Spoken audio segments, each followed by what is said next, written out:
সকলে কেমন আছেন? আশা করি খুব ভালো আছেন। শুরু হয়ে গেছে নতুন একটা দিন আর শুরু করতে চলেছি নতুন একটা ভিডিও। আজ ভিডিওটা শুরু করছি দুপুরের রান্না থেকে। আমুদি মাছটা এই সময়, এই ঠান্ডার সময় না বেশ পাওয়া যায়, দামটাও মোটামুটি একটু কম থাকে। আর আমুদি মাছের ঝাল খেতে আমাদেরও বেশ ভালোই লাগে। সব সময় এই মাছগুলো গরমে তো খুব একটা পাওয়া যায় না, কিন্তু এই সময়টা বেশ কিছু কিছু সামুদ্রিক মাছ আছে যেগুলো কিন্তু বেশ ভালো পাওয়া যায়। মাছ ভাজতে ভাজতে কাল রাতে হয়ে গেছে প্রচুর বৃষ্টি, আর বৃষ্টিতে মায়ের চন্দ্রমল্লিকা গাছগুলো একদম পুরো ফুলগুলো নেতিয়ে গেছে। বেশিরভাগে মায়ের যেসব গাছগুলো এখানে তৈরি করে, গোলাপ গাছগুলো বেশিরভাগই সব ডালে তৈরি। কাল আবার নিয়ে এসছে নতুন করে হলুদ চন্দ্রমল্লিকাটা শেষ সময়।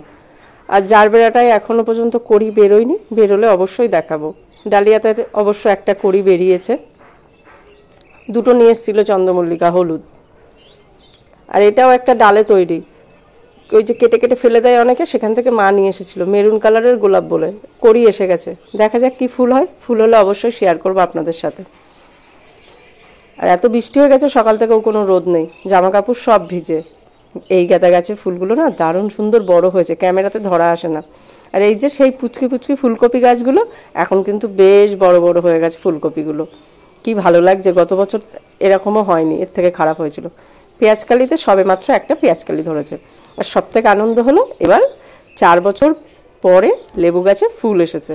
এটা কোনো কলপে লেবু গাছ নয়, এমনি যে বাড়িতে লেবু খাই সেটাকে ফেলে দিয়েছিলাম, তার থেকে অনেক গাছ বেরিয়েছিল। 2-3টে সমস্ত গাছ তুলে মাত্র 2টো রাখা হয়েছিল।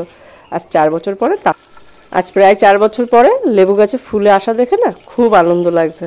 লেবু কত হবে জানি না, অবশ্যই সেটা শেয়ার করব। আর এদিকে আমার মাছও ভাজা হয়ে গেছে। আর আমুদি মাছের ঝাল সর্ষে বাটা দিয়েই করব, তার জন্য কালো জিরে, কাঁচা লঙ্কা ফোড়ন আর টমেটো দিয়ে দিয়েছি, একটু আদা, স্বাদ মতো নুন ও হলুদ, যেমন সিম্পল ঝাল রান্না করে। বড় মাছ তো সারা বছরই ওই রুই তো খেতেই হয়, কিন্তু তার সাথে এই সময় এই ছোটোখাটো মাছগুলো আনি, বেশ ভালো লাগে।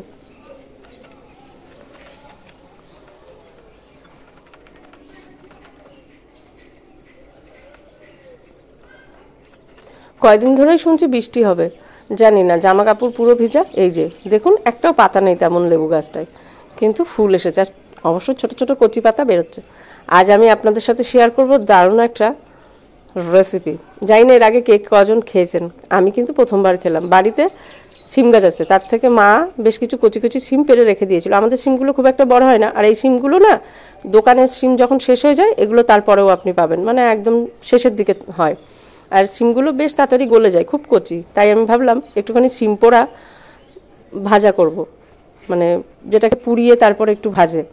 তো তার জন্য যেটা করেছি, সিমগুলোর একটুখানি ডাঁটি ফেলে দিয়েছি, মুখগুলো বাদ দিয়ে ধুয়ে নিয়েছি, নিয়ে একটুখানি এইভাবে পুড়াচ্ছিলাম। তা দেখলাম না, এইভাবে পুড়াতে প্রচুর সময় লাগছে গ্যাসের ওপরে, তাতে অনেকটা গ্যাসও খরচা হবে। তাই একটা ফ্রাই প্যান বসিয়ে দিয়েছি এবং মিডিয়াম আঁচের ওপরে কোনো জল তেল কিছু ছাড়াই এটাকে এইভাবে চেপে চেপে একটু হালকা পুড়িয়ে নিচ্ছি। কাঁচাটাও পেস্ট করা যেত, কিন্তু সেই ফ্লেভারটা আসতো না, তাই এইভাবে করে নিচ্ছি। এটা পোড়ার যে ব্যাপার থাকে হয়ে গেছে, হালকা ঠান্ডা করে নিয়েছি। মিক্সিতে দিয়ে এটাকে এখন পেস্ট করে নেবো। মিক্সির মধ্যে একে একে সিমগুলো দিয়ে দিচ্ছি। এবার দিয়ে দেবো এর মধ্যে 2টো কাঁচা লঙ্কা আর কিছু রসুন কুচি। আয়, একটু জল দিয়ে এটাকে পেস্ট করে নেবো। ব্যাস, পেস্ট হয়ে গেছে, আর তেমন কোনো কাজ নেই।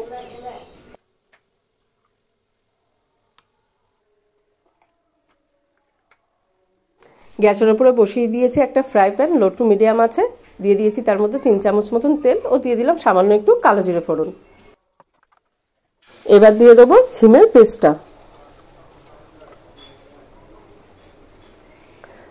স্বাদ মতো নুন ও হলুদ। ব্যাস, আর কোনো কাজ নেই। সিমের রসটা খুব ভালোভাবে শুকিয়ে নেব। রেডি সিম ভর্তা বলুন বা সিম বাটা, যা খুশি। গরম গরম ভাতে খেতে কিন্তু দারুণ লাগে।